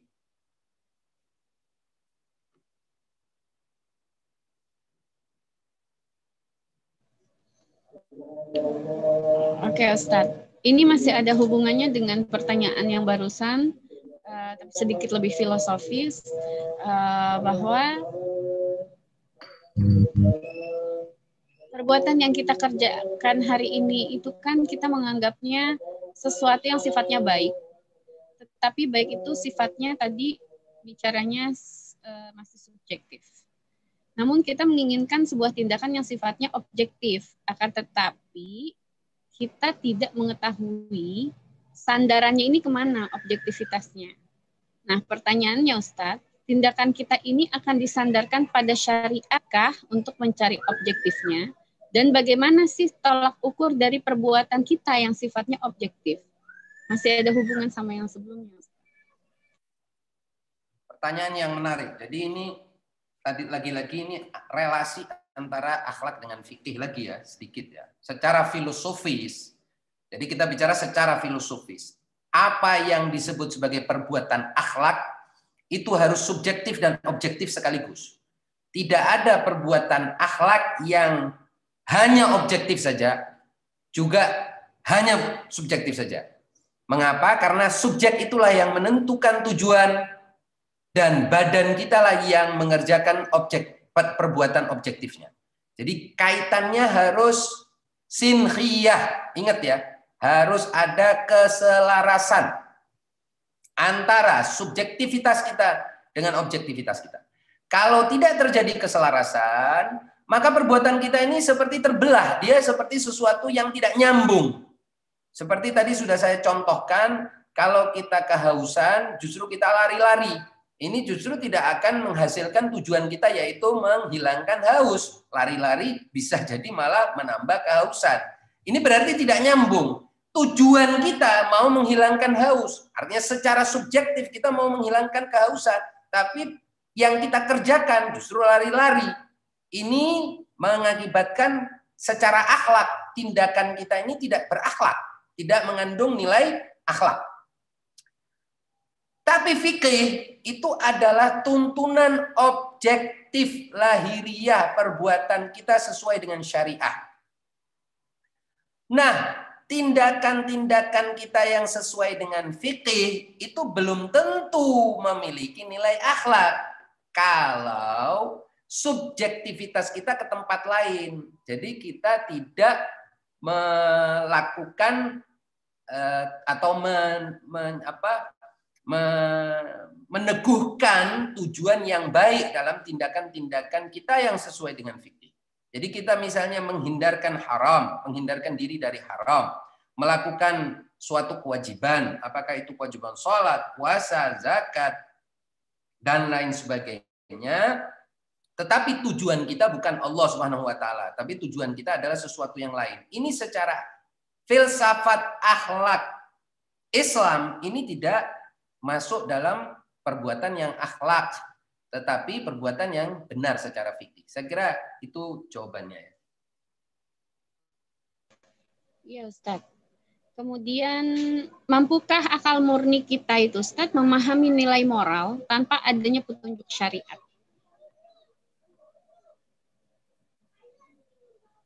Tadi sudah saya sampaikan bahwa akal manusia itu, sebagaimana yang saya pahami dari filsafat akhlak Syekh Taqi Misbahyasti, itu hanya bisa mengantarkan kita kepada pokok-pokok universal saja. Bisa mengantarkan kepada hal-hal yang bersifat umum, universal, tentang baik buruk. Tetapi dalam kaitannya dengan tindakan-tindakan lahiriah yang bersifat konkret, partikular, akal manusia tidak cukup untuk itu. Dan akal itu juga, akal itu sendiri ada dimensi teorinya dan ada dimensi praktisnya. Bahkan akal praktis manusia pun sebenarnya juga tidak bisa secara sempurna dan komprehensif menentukan bagi manusia, mendeterminasi bagi manusia mana tindakan akhlak yang sesuai dan mana tindakan akhlak yang tidak sesuai. Harus ada bimbingan yang lebih lengkap dan komprehensif bagi manusia untuk dapat menjadi sempurna secara akhlaknya. Saya kira itu pandangan. Ya, Ustaz. Apakah akhlak masuk dalam kategori penyembahan? Dan apakah memang akhlak harus dibenarkan dalam teisme? Emang kalau enggak, kenapa gitu? Kalau dalam teori, kalau dalam filsafat etika dan filsafat akhlak Islam, ujung dari semua perbuatan manusia untuk memiliki nilai akhlak itu haruslah Tuhan, haruslah pendekatan diri kepada Tuhan, taqarrub kepada Allah Subhanahu wa taala. Di luar itu, tindakan akhlak manusia itu tidak sempurna. Meskipun boleh jadi dia baik, dia tidak memiliki kesempurnaan. Mengapa tidak memiliki kesempurnaan? Karena tindakan akhlak itu hanya akan berputar-putar dalam kesempurnaan diri manusia. Saya ambil contoh sedikit saja. Saya pernah sampaikan ini ya sebagai ilustrasi.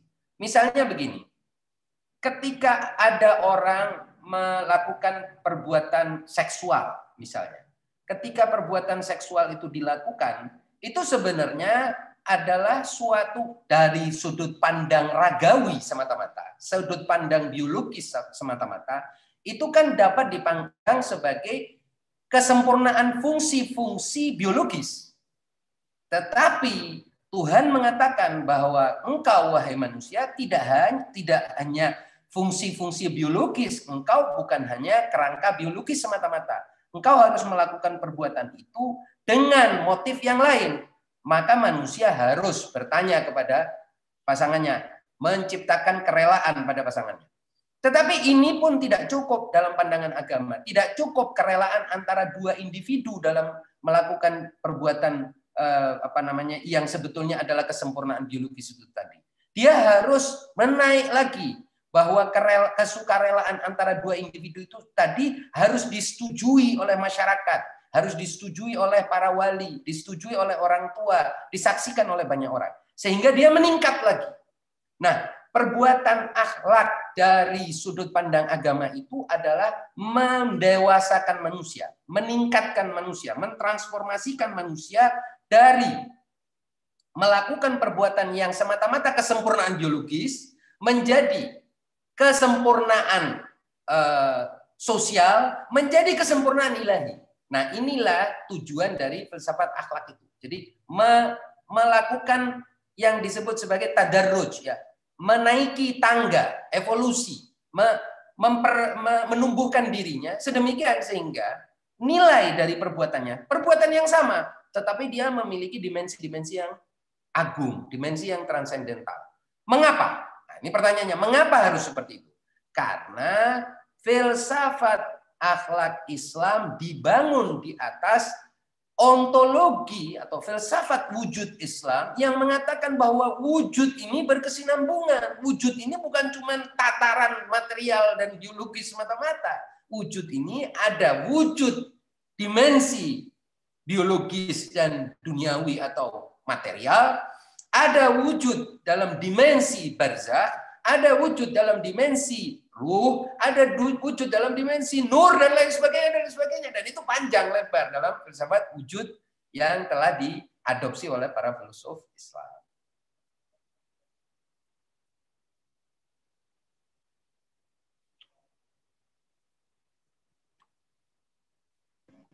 Oke, di 15 menit terakhir ini ada 6 pertanyaan, masing-masing mewakili, jadi 2 pertanyaan ini masing-masing sama. Jadi saya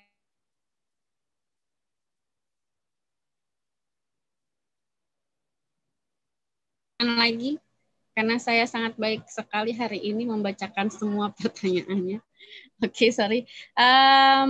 Pertanyaan nextnya Ustadz, ini sebenarnya sudah dibahas berulang-ulang dari tadi terkait dengan apa sih dasar perbedaan filsafat etika Islam dengan Barat? Terus parameternya apa ini yang berbeda, Ustadz? Itu sebenarnya dari tadi dibahas, tapi nggak apa-apa, Ustadz, sebagai pertanyaan 3 pertanyaan penutup boleh diulang sedikit aja. Ya, tadi saya sudah katakan filsafat etika Islam itu adalah bagian dari pembahasan luas filsafat Islam.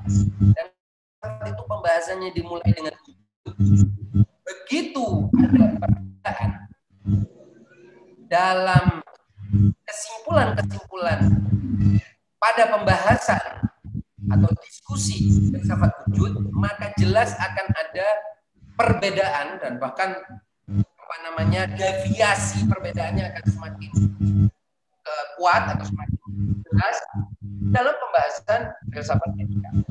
Yaitu ketika filsafat Islam menyatakan bahwa realitas itu tidak semata-mata material. Sementara filsafat Barat mengatakan realitas itu adalah yang material, yang terlihat ini, yang empiris ini, yang positif ini. Sudah, di luar ini tidak ada lagi.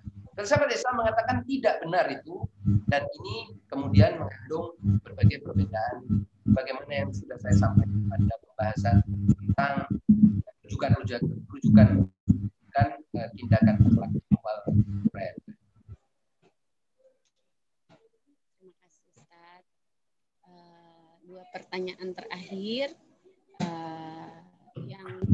ini berhubungan dengan tindak tanduk kita.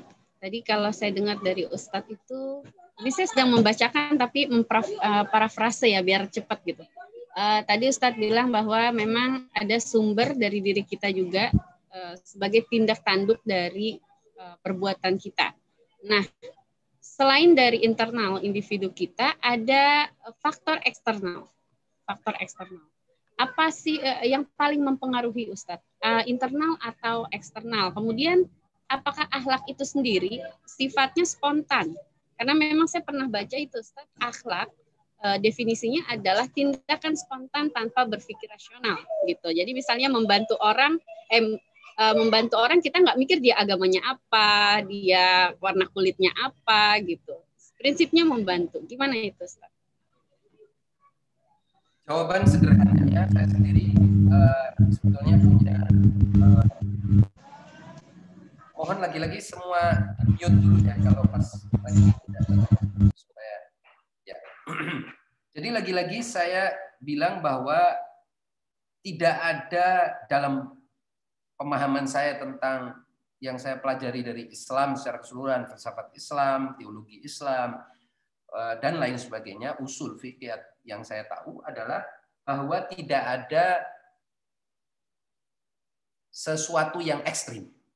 Jadi begini, kalau Anda bilang faktor eksternal atau faktor internal yang paling mempengaruhi, ya tidak ada, dua-duanya itu mempengaruhi, tapi mana yang lebih itu tidak bisa dijawab. Karena filsafat Islam, teologi Islam, Al-Quran itu mengajarkan selalu keseimbangan, ya. Titik tengah di antara eksternal, internal, subjektif, objektif, itu titik tengah. Material, non-material, dunia, akhirat, titik tengahnya. Jadi tidak ada mana yang lebih, tidak bisa. Ini yang pertama. Yang kedua, bahwa tindakan akhlak itu karena berbasis dan melibatkan kehendak, dan karena kehendak itu tidak mungkin tercipta tanpa pengetahuan, tanpa pemikiran, tanpa refleksi dan perenungan, maka tidak bisa orang melakukan tindakan akhlak secara spontan, apapun maknanya. Bahkan itu bertentangan dengan tindakan akhlak. Artinya minimal secara hakikatnya, tindakan akhlak itu haruslah tindakan yang datang karena sebuah kehendak, memiliki suatu motif, dan juga motif dan kehendak ini datang dari pengetahuan yang benar. Nah, pengetahuan yang benar ini tadilah yang akan menuntun orang memiliki kehendak A, motif A, kemudian melakukan tindakan B. Saya kira ini rangkaian logisnya. Nah, kalau orang melakukan tindakan baik, perbuatan baik, yang terlihat baik, misalnya memberi orang, menolong orang, tapi dia tanpa motif, apakah itu bisa disebut sebagai tindakan akhlak? Ya, tidak bisa. Tetapi juga bukan berarti itu buruk, begitu ya. Saya contohkan sebagai ilustrasi saja. Kalau ada kecelakaan, ini sekarang orang, naudzubillah, mudah-mudahan kita dihindarkan, ada orang mengalami kecelakaan. Si A menabrak si B. Apakah si A ini kemudian dapat dikatakan sebagai orang yang dalam tinjauan filsafat akhlak melakukan perbuatan buruk? Susah, karena dia tidak berniat menabrak orang. Dia tidak berniat menjahati orang, tidak berniat melukai orang. Tetapi kemudian karena keteledoran, apakah itu karena tidur, ngantuk, dan lain sebagainya. Boleh jadi ngantuk itu sendiri bisa dipersalahkan, tetapi secara analisis etikanya, dia tidak bisa disebut sebagai orang yang telah melakukan kejahatan. Dan itu biasanya bahkan di dalam hukum positif pun tidak dianggap sebagai pelaku kejahatan, bukan kriminal, tetapi kecelakaan atau laka itu ya, lalu lintas, kecelakaan lalu lintas itu disebut sebagai perbuatan keteledoran. Nah, keteledoran itu memang bisa dianalisis lebih jauh sebagai perbuatan yang orang yang tidak hati-hati, tetapi tidak bisa disebut sebagai pelaku kejahatan. Begitu juga kalau kita kebetulan sambil tidur mengeluarkan uang, kemudian dari dompet kita memberi ke orang, apakah ini bisa disebut sebagai tindakan memberi sedekah kepada orang? Tidak bisa, meskipun orang itu tertolong yang dapat uang dari kita. Tapi kalau orang yang menerima itu tadi tahu, dia akan mengatakan, oh ini belum tentu ke atas kerelaan dia, ini orang dalam keadaan tidur kok, masa saya ambil duitnya. Nah, jadi perbuatan akhlak memang beda dengan perbuatan spontan yang tadi disampaikan itu.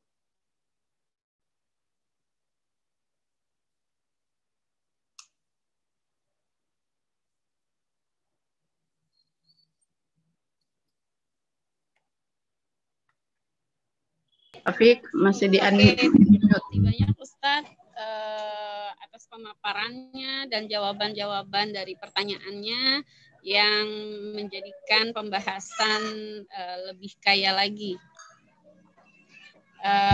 Ini yang baru ngisi baru ngechat soal sorry to say ya, nggak bisa dibacain. Mungkin bisa minta nomornya Ustadz Musa, bisa sharing sama Ustadz Musa, atau mungkin ya bisa dengan cara lain tapi tidak di webinar ini karena sudah sore. Oke, jadi terima kasih banyak Ustadz Musa. Saya minta closing statement-nya dari Ustadz bahasan hari ini. Silakan Ustadz. Ya, terima kasih. Pertama-tama saya sampaikan kepada panitia yang telah susah payah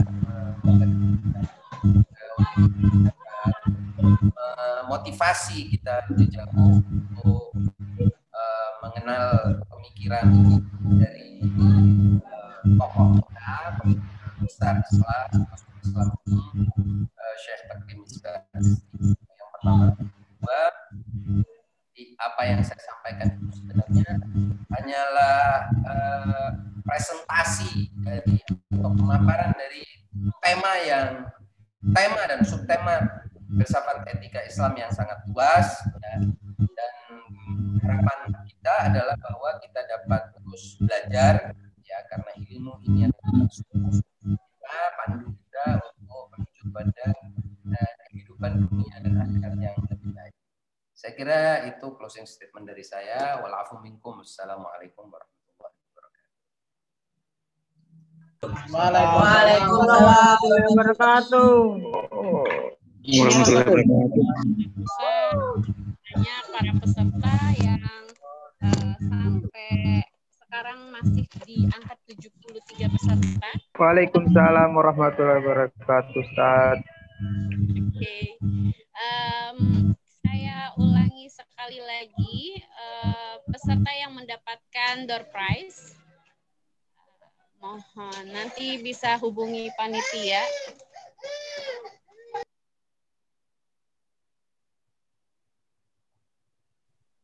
Syukron Ustadz, penjelasannya sangat jelas sekali.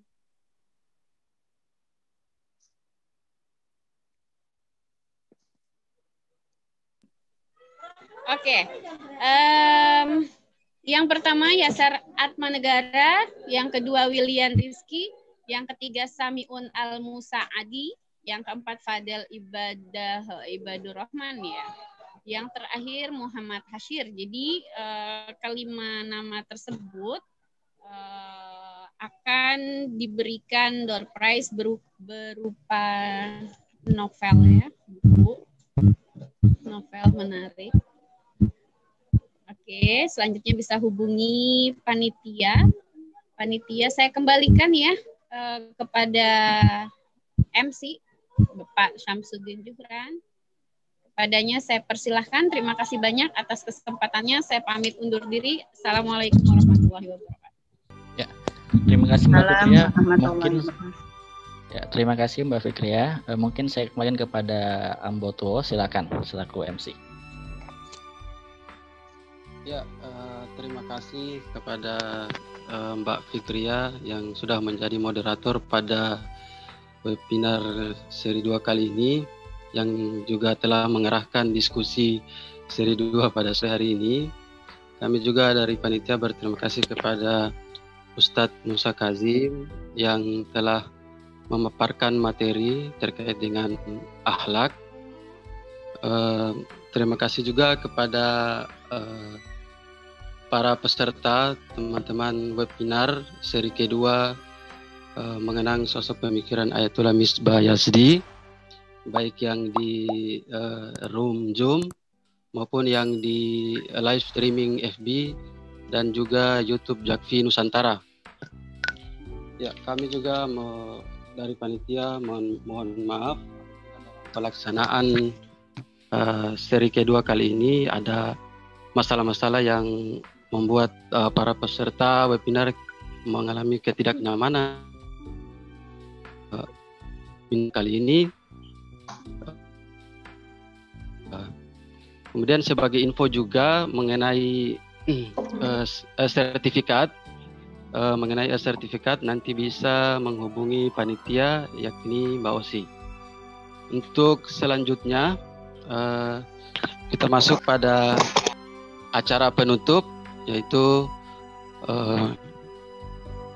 yang akan yang membaca doa adalah Saudara Aslam, santri PPM Mutahari Jogja. Kepada Saudara Aslam kami persilakan. Pak, tadi menelpon. Pisang, Pak, sama Opi. Kamu selesai?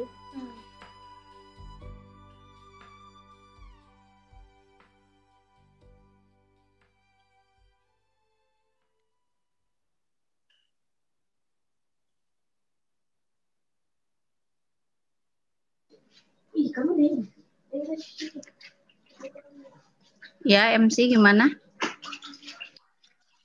Yang baca Saudara Aslam.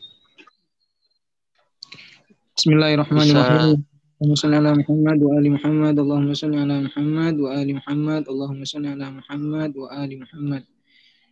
Ya man dzikruhu syarafun lidzakirin wa ya man syukruhu fawzun lisyakirin wa ya man ta'atuhu bin najatun lil muti'in. Shalli ala Muhammadin wa alihi washghul qulubana bi dzikrika an kulli dzikrin wa alsinatina bi syukrika an kulli syukr wa jawarihina bi ta'atika an kulli ta'ah.